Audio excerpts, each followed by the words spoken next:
more people are in the Reels feed than they are in the stories feed anymore. Also, the views that people used to get used to be a decent amount of bots, and Instagram has been able to reduce that heavily. So as far as these views are concerned and you seeing your views drop, it doesn't mean anything about your content itself. It means just that the platform has shifted and they want you to put that video of you talking to camera somewhere else. So how can they do that? They're going to drop your views. Being limitless is knowing your success and your growth are built on a radical belief in yourself. Limitless is honoring your purpose, your health, and impact above all else. Limitless is never playing small, because the more alive you feel in your life, the more growth and success you attract. Hi, my name is Jamie Ratterman, and I am a holistic business coach, meaning I am just as invested in growing your health as I am in growing your wealth. With 11 plus years in brand and social media marketing, I help rebellious entrepreneurs master marketing, embody leadership, and say fuck it to the hustle. This show is here to encourage you to become more radically aware of your self-imposed limits, to break free of your shoulds, and to expand your brand into a movement led by you. Hello, lovelies. Welcome to episode 32 of the Limitless Podcast. Today, we're going to talk all about the gram. We're going to talk all about what changes I've been seeing, but in general, I really just wanted to dive into how exciting it can be to think about how much has changed in the past year. So this is a lot to do with what is going on in my Thrive Mastermind. We're talking about how we get to adapt and optimize not only our offers, but the way we're jumping online and how exciting that can be. I'm serious when I say exciting. The more we can embrace these changes, the more exciting, the next phase of building our online business can be, which is exactly how I've shifted, updated, changed, and absolutely am so excited for the next round of Marketing Mastery, my signature program, that 10 weeks about how to really build a strong, resilient brand online, and knowing that comes through money-making offers, really strong magnetic messaging. And then of course, we're building in that mindset that allows you to be your best and most effervescent is the word that's coming to mind, but most excited self whenever you are showing up and being able to put that out there. So we will put in the show notes, the applications are being accepted now. So if you want to join in, if you are a corporate dropout and want to start your business, if you are somebody who's just not getting the traction or not enjoying marketing your business, this program is for you. So definitely take a look in the show notes, because the next round is starting sooner than you realize. So I just wanted to jump in there. Today's episode, though, is all about how Instagram has changed and how, if you're using it as your primary source of business, what ways that you can make some shifts so that it absolutely can still be that primary channel for you, but also to kind of think about how marketing really works and how we get started with it. So first and foremost, marketing your online business has gone through one of the biggest changes and shifts in the past year. I'm saying, like, the way in which people did business in 2020 and 2021, as far as how they would use the internet, is not the same as it is now. So knowing that some old tactics of yours just might need a little updating, might need a little extra zhuzh so that your time and energy is being used in a proper way. So some of the things that you may have seen online are those strategies, those tactics, they've expired. They've been in the pantry too long. Us as humans and the way we use social media no longer really gravitate towards it. So marketing your online business has gone through one of the biggest changes and shifts in the past year. So understanding that we have to, if we want to use our time and energy wisely, make some shifts. Many of the strategies and tactics that worked a year ago have expired completely. They need to be thrown out. And knowing that the more you can adapt and gravitate towards what is working now, the more you are spending your time and energy wisely. So yes, today's episode is all about what is worth your time and energy now on Instagram. So knowing that this is a primary source of business for many entrepreneurs, this is going to be your guide to seeing how the big changes on Instagram are going to affect you, and then also how you can start adapting and shifting so that you can continue to grow, continue to use it for the best of your ability.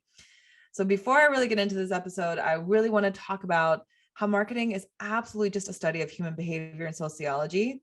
That's how I see it. I think I always want to call it out for the fact that there's certainly people who will say marketing can be manipulative. And I'm like, really what it is us adjusting and adapting our messaging based on how humans react to it, based off how people we're calling in are going to react to it.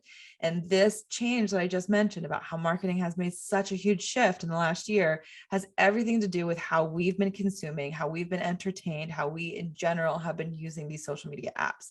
So none of you are going to be too surprised by me saying the introduction of video and how dynamic it's been on the platforms has absolutely just affected the way in which Instagram's decided to do business, LinkedIn's decided to do business, Pinterest, YouTube, even the video platform of the world, YouTube has absolutely shifted the way they're doing things. So of course, we're not going to be able to have the same, photo strategy that we used to have on Instagram. How can we adapt to what's really going on? Because we're going to continue to change as humans, because technology is definitely going to be a part of that. So before I dive in to what's important, I want to really invite you to leave any resistance at the door. Before I share the big things that you want to release or you want to ignore when it comes to how you use Instagram now, what resistance might you have when I say, oh, it's time to make changes? So if at any point you're like, oh, I don't care, I don't, it always is changing, I can't keep up, you're feeling that feeling, I want you to understand that that is a limit you are imposing on yourself. So imagine your mom, your grandma asking you to show you how to open their email, right? That frustrated feeling, you're like, oh, my goodness, keep up with what's going on. That is the road you're choosing when you're saying that you don't want to understand how social media has changed. So know that if you choose not to adapt, it's going to be hard to keep up. So whenever how can you walk into the changes that you're seeing on social media as a way to grow? How can you see the resistance as a way of like, okay, how can I see this as a way of adjusting and adapting instead? So this is where I want you to, all of those mindset episodes I've talked about in the past, I want you to think about, what if you see this as a lively time? The internet and technology has absolutely changed in the past 20 years, more than it changed the previous 50 or 100 years. And it's going to keep going. The more we understand about our own behavior and the way we use technology, the more all of these tech companies are going to continue to model their algorithms, their behavior after us. So this is where we really get to understand ourselves, but also if we're building a business, if we're wanting to resonate and bring new leads and our audience in, our skill and our ability to be devoted to being a lifelong student and adapting to this is going to serve you well. So this episode is all about being limitless, in the sense that you're going to embrace change. You're going to get curious about the ways you want to use and change things. And then you're going to decide that you're going to enjoy the ride. Yes, there's going to be ups and downs, but it's a ride. It's a roller coaster that you're deciding today you're grabbing a ticket to. So take a deep breath, feel into any resistance that's coming up, and let's hop on the ride to think about how we get to use Instagram a little bit differently. So today I'm going to share specifically 7 things to stop doing on Instagram that you may have been doing in the past that are just not going to serve you now. So if I list anything that you are currently doing, perk your ears up. Think about, oh, okay, I don't have to put as much work into that, or I could focus a little more time on that. That is my encouragement as I walk through these. So while I'm giving you 7, I'm not telling you today that you have to do all 7, but I want to share how this is going to be supportive. So the first one I want to get into is your hashtag use, your hashtag strategy. So if you are currently using 30 hashtags, dropping them in your comments, like filling that paragraph of hashtags, you don't need to do that. And in addition to that, it's probably not a good idea for you to do it either. So one thing to know is that, yes, while Instagram and Twitter were built off of a hashtag background, that their back end, it was, how can we help people be discovered by the hashtags that they use? In general, it's just lost its priority. What's taking its place, of course, is SEO, that search engine optimization, that being able to use keywords and phrases that allow that discoverability to be high in addition to your activity and your engagement. But when it comes to hashtag use, I want you to instead think of how you can, 1, stop putting in your comments, There, it goes directly in the caption. Instagram directly has said it doesn't work if it's in the comments. So if you're still putting your hashtags in your comments, don't put them there. But also, instead of doing 30 hashtags, how can you be really focused and do 3 to 5 very intentional hashtags? So 3 to 5 hashtags on each one of your posts is what I recommend and what is recommended by Instagram directly. So you can use different places to find out what is going to be the best for you. So whenever you're thinking about these 3 to 5 hashtags, there's 2 things you want to keep in mind: how you can make sure they are within that content pillar or the category of the content you're posting, so it's related to that in some way, and also too, if it's related to your business. So let's use an example. Let's say I'm talking about posting this exact episode on my own Instagram feed. I'm talking about changes on Instagram. I'm also talking about how to use it in your business. And I am also a business coach that's helping you out. So for me, if I'm thinking about a really good hashtag mix of those 5 hashtags I want to use, it's going to be surrounded by how I want to make sure I look up hashtags that are related to entrepreneurs, how I'm going to want to look up hashtags related to marketing tips, specifically around Instagram. And then, of course, I'm going to be talking about the fact that I'm a podcast host here. So I'm going to want to find hashtags related to podcasts. So these are me not only looking for what's working on hashtags, but it's me thinking about keywords in addition to that. How can I think about keywords and my own brand of what kind of post I'm putting out there? So I love to recommend a website called all-hashtag.com that allows you to put in a keyword, and then it gives you 30 random or related hashtags that you can choose. So knowing that when you're thinking about branded hashtags versus search term hashtags, oh my gosh, I'm saying hashtags so many times, but hashtags that you are thinking about here is that whenever you put in, let's say, fitness on all hashtag, you're going to get 30 random hashtags. So I'm going to get a hashtag swole season. I'm going to get a hashtag workouts for women. Now I know that because my audience is going to be mostly women, that I'm going to choose workouts for women. So know that the more you can be intentional, the more that you can be intentional with the hashtags you use, the better performance and engagement you're going to get in the process.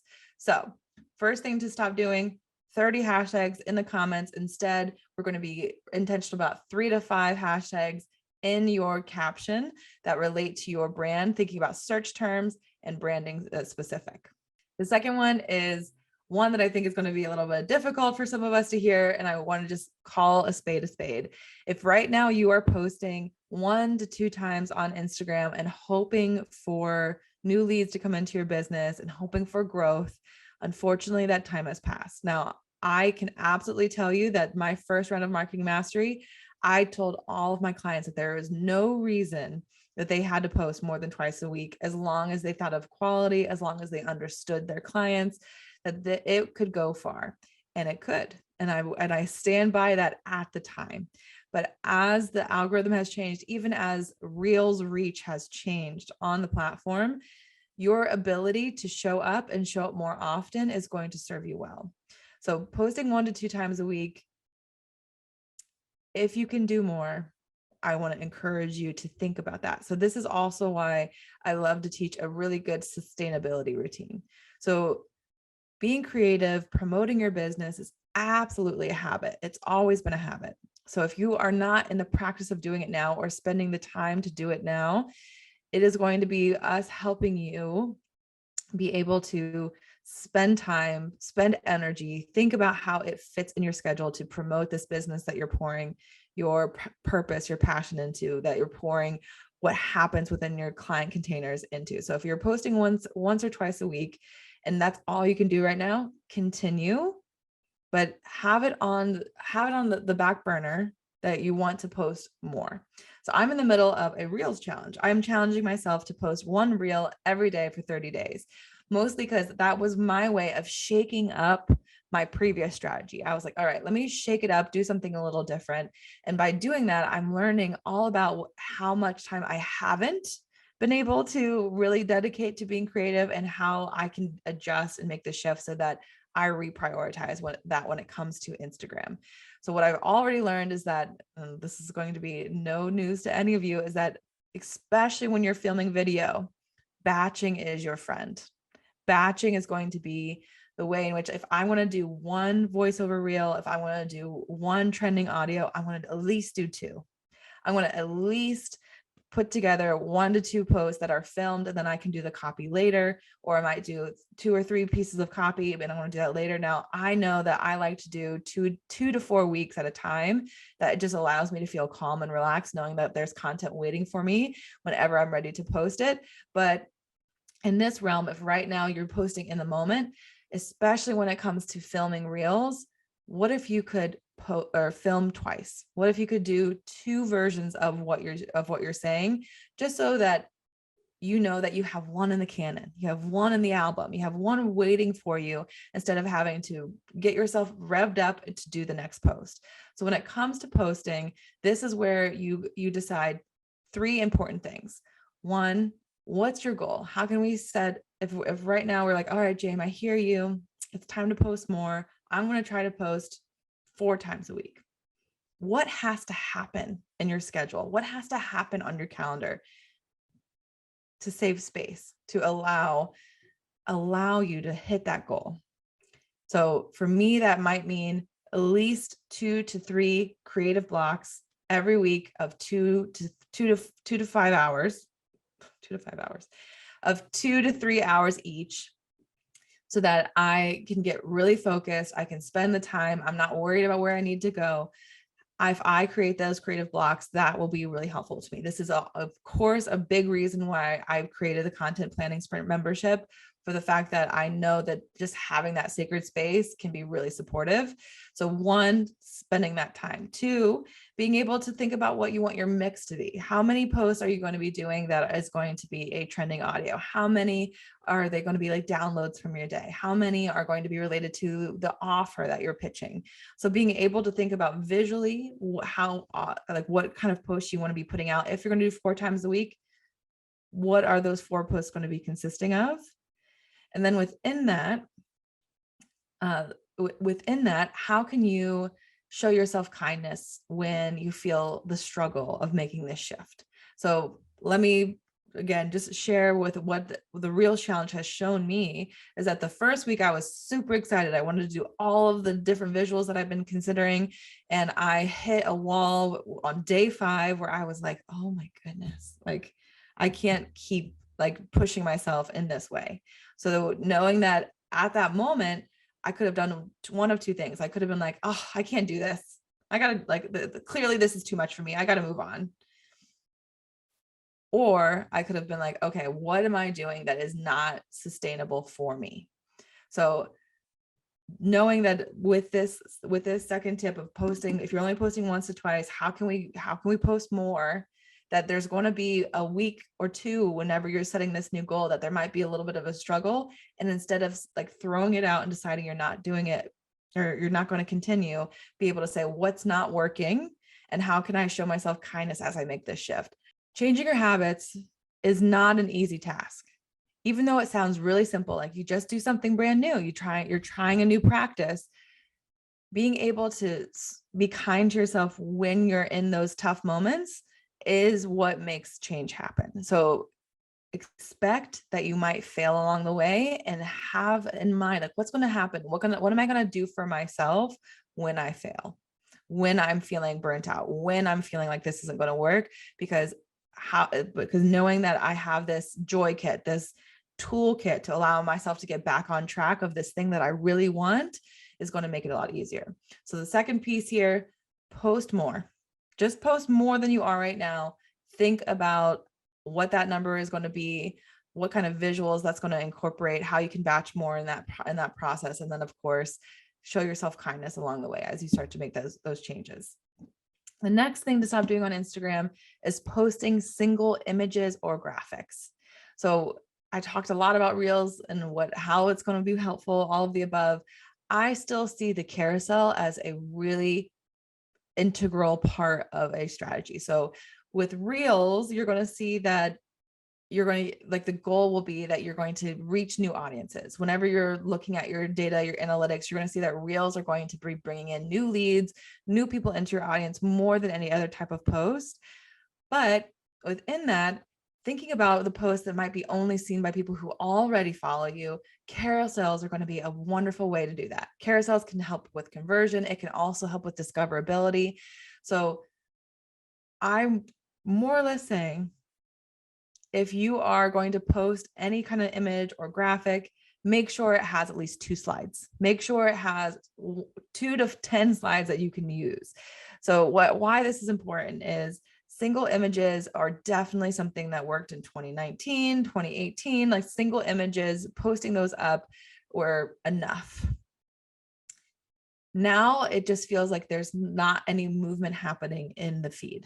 So the feed looks a lot more like movement all of the time, whether it's a reel that's just getting started, whether it's a carousel that you can swipe left or right through.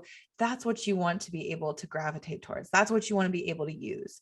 So if you do a photo shoot, use 2 images. If you're talking about a concept, like let's say you want to post about 3 tips or the 3 hacks that you learned or the 3-step process, instead of putting that in your caption, put it into a 2 to 4 image carousel. So allowing that swipe through to be to your advantage. The other side of carousels too is that it's really a place that you're going to show your expertise a lot. It's really going to be a place where people get to know you. If you decide to show different poses, different images from a photo shoot, it's also really good for SEO. So I talked a little bit about and number one, how SEO is going to be more important. My Thrive Mastermind clients have been going, when are you going to do an SEO masterclass? Because they can't wait for it.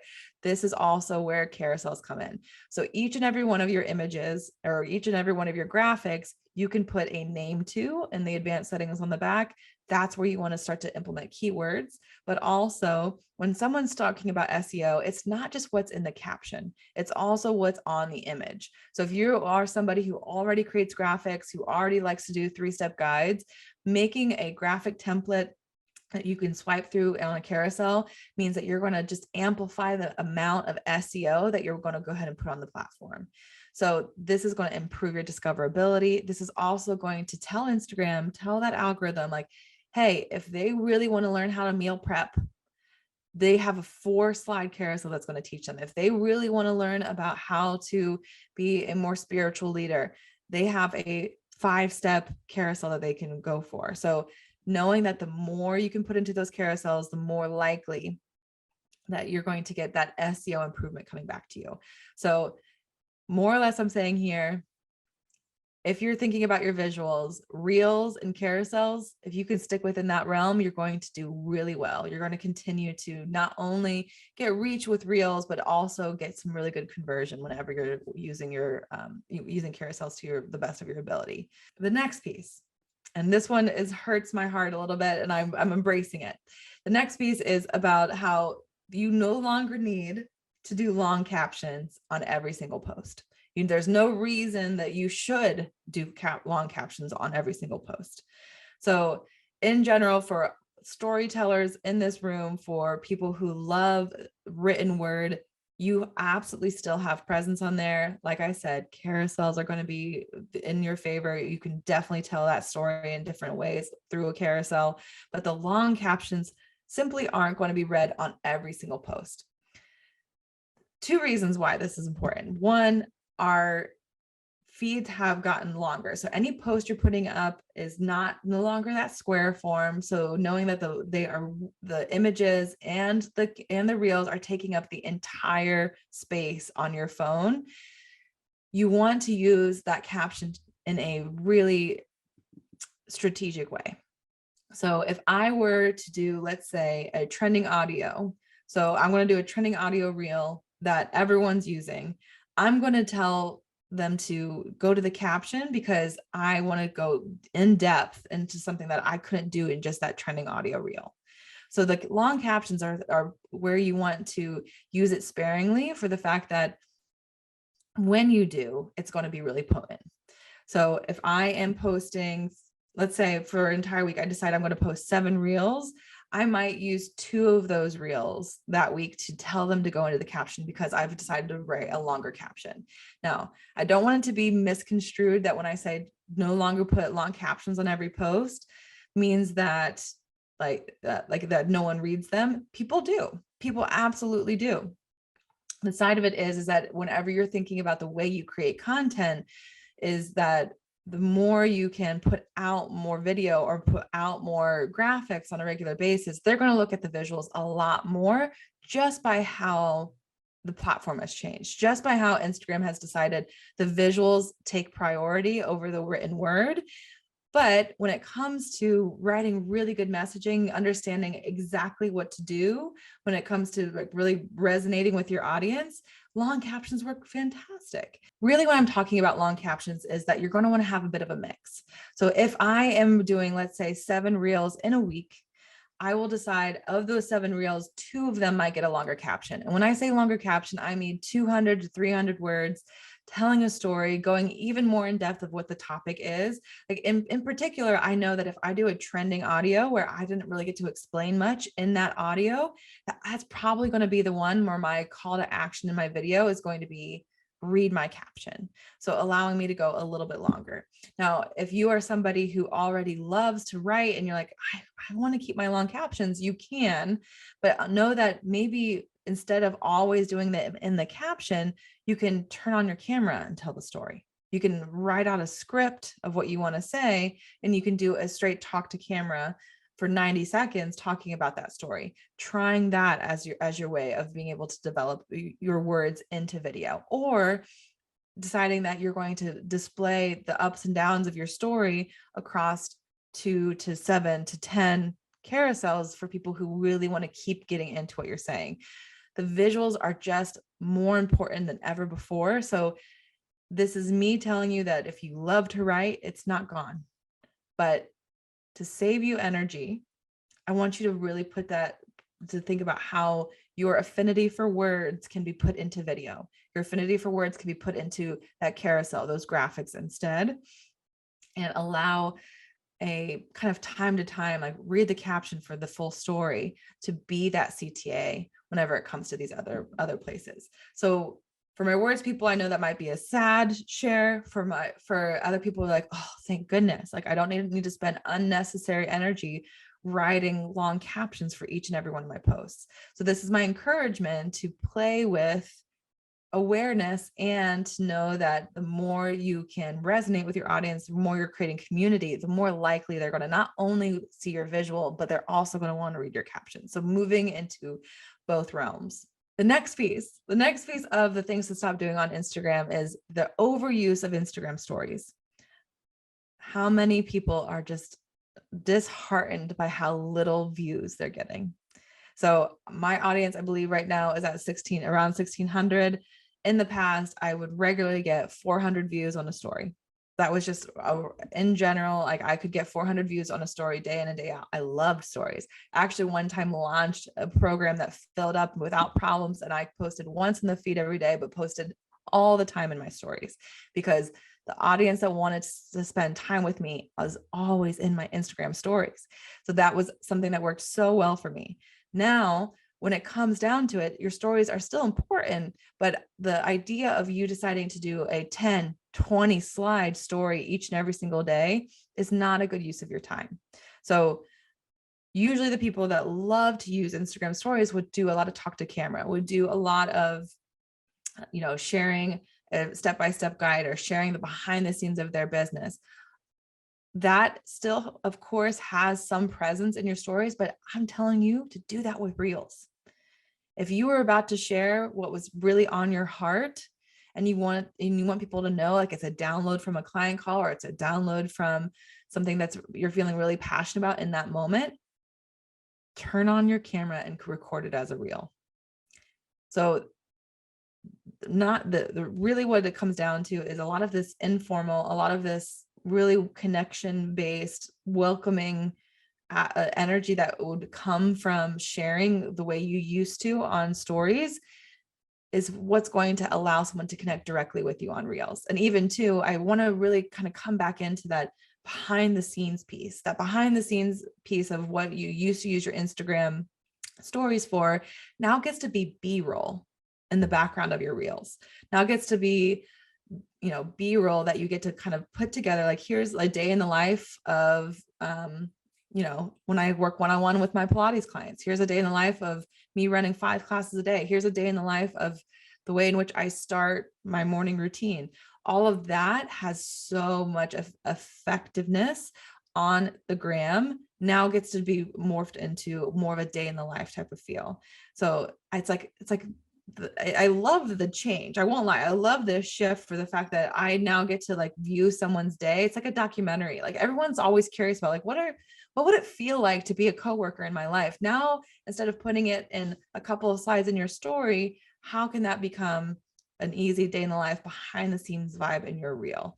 I can tell you that the majority of my one-on-one clients right now that we're really developing those day in the life type of reels on their accounts, they're getting so many new DMs going like, oh, like I saw your reel. Like I love the way you do things. So being able to feel like someone's like right next to you is going to be an important part. But like I said, I used to do this with stories and it worked really well in my stories. It also worked really well for my clients with stories. The views just aren't there. So instead of trying to post 10 plus stories a day on your Instagram, I'm suggesting that you don't have to go really over 8. If like 5 to 8 stories per day is definitely a really good threshold for the fact that more people are in the reels feed than they are in the stories feed anymore. Also, the views that people used to get used to be a decent amount of bots, and Instagram has been able to reduce that heavily. So as far as these views are concerned and you seeing your views drop, it doesn't mean anything about your content itself. It means just that the platform has shifted and they want you to put that video of you talking to camera somewhere else. So how can they do that? They're going to drop your views.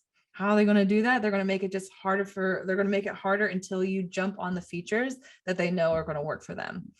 This is even more of a point whenever I notice that I have a 1-minute story. So instead of 15-second stories, I now have it. I think the majority of people that I've talked to now have it, where whenever you do turn on your camera and talk in your stories, it goes on for 1 full minute instead of 15 seconds. I hate it. I hate it for the fact that I would use each 15 seconds to put a little caption summary, to do different polls as I was speaking. Now I have just one option to do that. So this is what that kind of information is telling me that I have to keep people engaged for an entire minute, meaning movement's important, meaning being able to share and keep people's attention is important. And then being able to use that minute to not only allow them to see what I'm saying, but also keep them engaged throughout. So it's like there's a little bit of extra on there. And for that, it's going to be a little more difficult than with the 15 seconds. And it's also telling me that Instagram's like, if you're going to talk on here, you better be entertaining. Like if you're just going to be talking on here, let's make sure that you're engaging your audience in a different way. So this is a part of how you can think about when you're overusing your stories, how that might just turn into content that's better for somewhere else. So this is how to use your stories instead now. Continue with the behind the scenes, but think really heavy on lifestyle and launches. So think about how your stories can be little pieces of, your favorite coffee in the morning, can be about the where you live, your dogs, like absolutely showing the personal life, something in development that might not be prepped and ready for what you could put on a reel. If you're going to talk in your stories, have it be a mini lesson, have it be a mini download. So if it's something that goes over 30 to 45 seconds, it's not mini anymore. It's going for that long form. Maybe that's better for a reel. So if you're going to talk in your stories, make it intentional. And then of course, if you are using your stories, make sure that you are putting up anything that's in launch. So if I'm launching Marketing Mastery, if I have spots open in Thrive, I will be putting that in my stories so that just in case you didn't see my most recent post, I will make sure you're aware of that in my story. So all of that is just a way that you can fill those 5 to 8 that I'm suggesting. In addition to, of course, using the polls, those questions, those quizzes to know your audience. When it comes down to how you can view the different places, and we'll get into this in the next one too, is that Your stories are where your most engaged audience is. So allow them to see behind the curtain, allow them to help you make decisions about your content, like doing a day where you poll your audience of like, what would you like to hear from me? Like, what is more interesting to you? What kind of questions do you have? All of that will allow you to know who is your most active in your community, and doing it on a regular basis is really helpful. But like I'm saying, the reason why I'm telling you that the overuse of Instagram stories is not as important as it used to be, is that this gets to save you energy. I talked about how you want to you should post more in your feed. If you were somebody who was posting tons of times in your stories, how can that now become feed posts? How can you use your stories to really be like, this is an intimate group because it's based off of views? It is. So making that switch a little bit. The next part of the things you want to stop doing on Instagram is ignoring your highlights. So when it comes to how people see the different features in your feed posts, meaning any reels you post, any carousels, anything that you did that plus button and dropped in there, that's going to be for not only your current audience, but a wider audience. The goal is for more people to see it. And then your stories are going to be for that really engaged audience. But in between that is your pinned posts and your highlights. So your pinned posts and your highlights aren't really for your current audience, because they know you and they get to know you. They are gravitating towards those posts on a regular basis. They're for the people who are intrigued. So let's say you post a really fun, dynamic, energetic reel that is getting a lot of views one day. The normal client journey or lead journey that's going to happen is that like, oh, I like this person's energy, or, oh, I'm interested in what she has to share. They tap your profile, your handle at the top of the reel, and they're going to get a good glimpse of what you are, what you're about. So the places that people look according to Instagram data is they'll look at the pinned posts. So the pinned posts can be a really important place where you have an introductory reel, where you have what's going live or what you're launching right now. So using the top 3 pinned posts can allow you to be like, here's what you should know about who I am and what's going on in my business right now. And then your stories get to be a place where you can go even more in depth. So you'll see a lot when it comes to both of these places, is that they'll have a start here place. So a start here story highlight will show who you are, what you're about, and the offers that they can dive into. Another story highlight might be some testimonials from clients related to one offer. Another story highlight could be kind of what you are for, what gets you excited, what your purpose or passion is, so you can share that. So being able to think about, if I wanted to invite somebody onto my profile, how can I let them know who I am and what I'm about through my pinned posts and my story highlights? So a really strong story highlight strategy is, again, having a one story highlight that shows everything that they could dive into with you, and then being able to highlight your offers, your clients, and the things that you're most excited about. So having that be those 5 story highlights that are accessible to them. Because if I'm getting to know you, that's where I'm hanging out. That's where I'll be. And that's going to help me make a decision to be a follower, to decide if I want to DM you, to decide if I give you that early trust.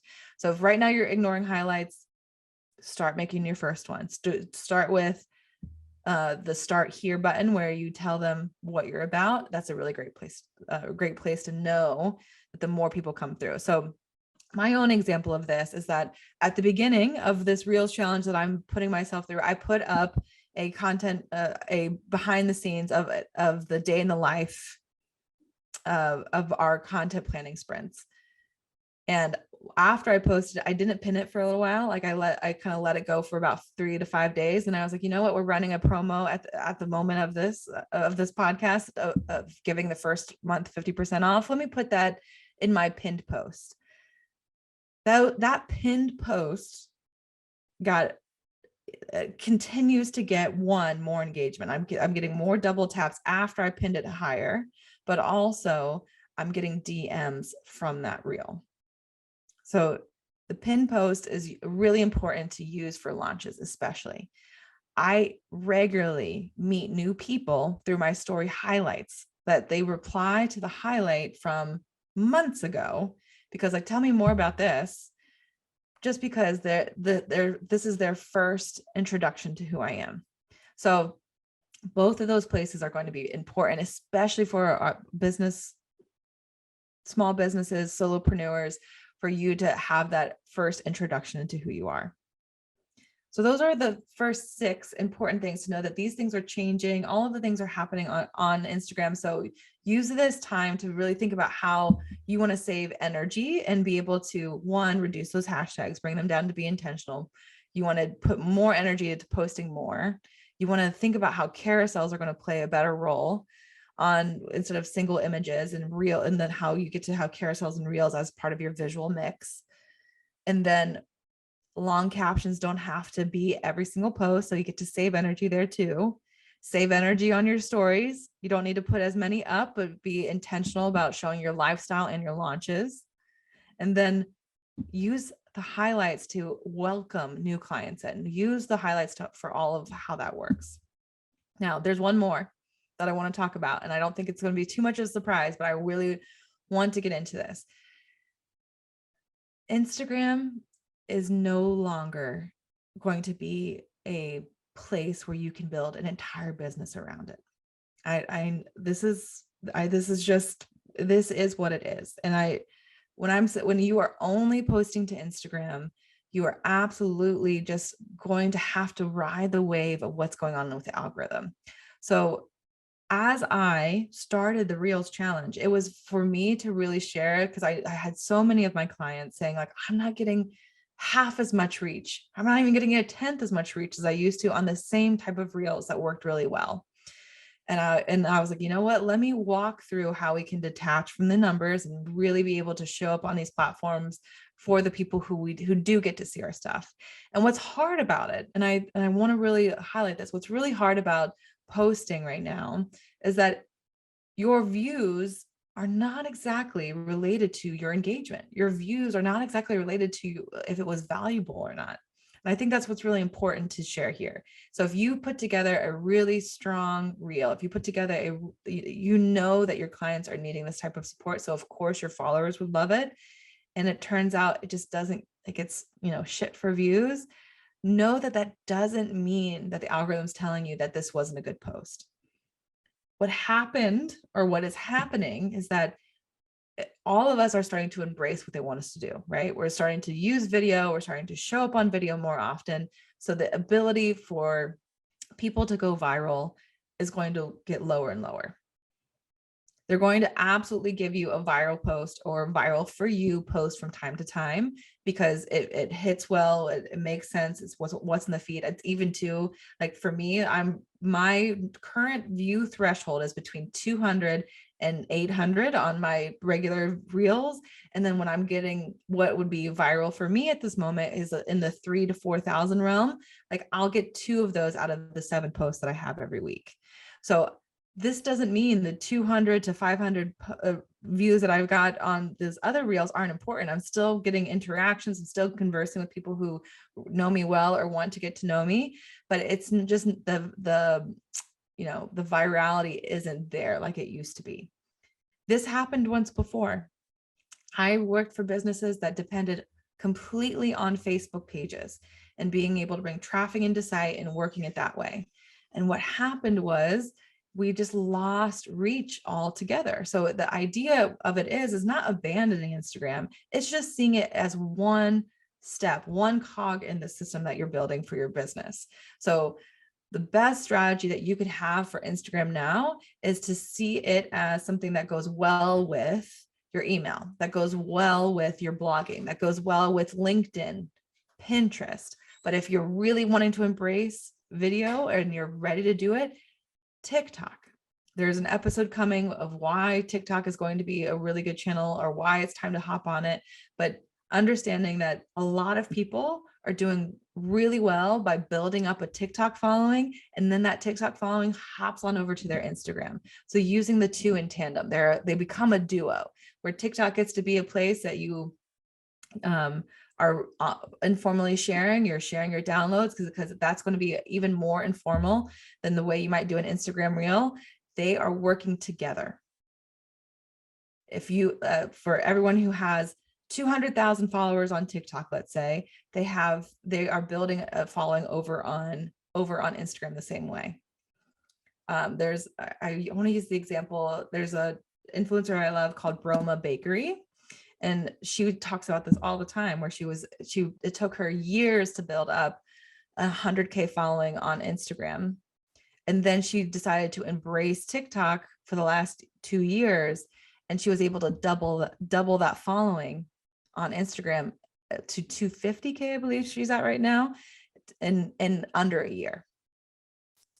So understanding that you can grow on Instagram by pursuing other places. By knowing that if we mindset wise, if we depend only on Instagram, which is changing, which is giving less reach, which is adjusting their strategies so that we post more video on a regular basis, if we depend only on that, we're going to feel defeated. We're definitely going to feel defeated from time to time, because the views, the way in which the algorithm works, it's not exactly something that makes logical sense right now. It may change, but also you can build elsewhere that's going to feel different. It's going to allow you to embrace different sides of your creativity and to use them together. I think this is something that people forget about a little bit, is that whenever you are using more than one social channel, more than one social platform, it doesn't mean, one, that you have to create completely original content for every single place, but sometimes I'm in the right mindset to receive your information on LinkedIn more than I was when I saw it on Instagram. Sometimes I am more focused and attentive on TikTok about what someone is sharing than I am on Instagram. Each social platform has its own mindset.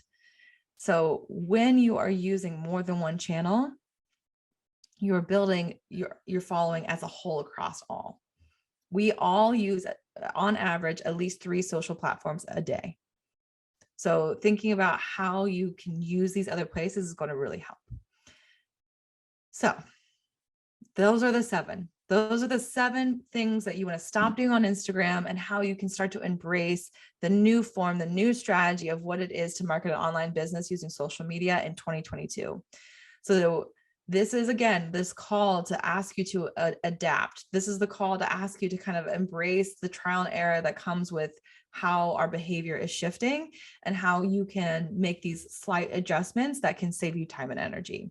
This episode is also why I never like to be called a social media guru. Some people like to say it, and even too, I'm skeptical of people who say that they're a social media guru, because it is constantly changing. The things that help me build traffic, create large followings for brands 6 years ago are absolutely outdated now. And for me, it's a job, but this is my job, is to be a social media scientist. My mother wanted me to be an engineer, and I just decided to be a marketing scientist to understand human behavior along the way. So I'll accept if you decide that, oh yeah, Jamie's a social media scientist, because I'm over here running experiments. I'm looking at data. I'm wanting to do that work to understand what this is and give it to you in just 3 to 7 tips, so that you can just save that time and energy, see how you can promote and perform on these platforms with a little more ease. So coming together today, you're choosing to enjoy the ride. Together, you are choosing to try something new. And if you look at the 7 things I shared today, meaning we're posting 3 to 5 hashtags in our caption, we are posting more on Instagram, we are deciding to use carousels instead of single images, we are posting longer captions, or when we're posting longer captions, we're not doing them on every single post. We're saving ourselves that time and putting it into video content. We are changing the way we use Instagram stories to keep the people who are most engaged with us there. We are absolutely trying to use story highlights to bring more leads into our business. And of course, we're deciding we're going to depend less on Instagram because it's going to help us grow on Instagram. Those are those 7 tips, right? Those are the 7 approaches that I gave you today. I want you to choose one. Which one are you trying today? Which one are you deciding you're going to make that adjustment and shift to? Take a screenshot of this podcast, share which one it is, tag me. I am so excited for you to embrace being this lifelong student, to embrace adapting online. And I could not wait to help you and share and promote you on my own Instagram myself. So tell me which one you're deciding to do. Tag me. I cannot wait to see it. I hope these tips have been helpful today. We'll talk soon.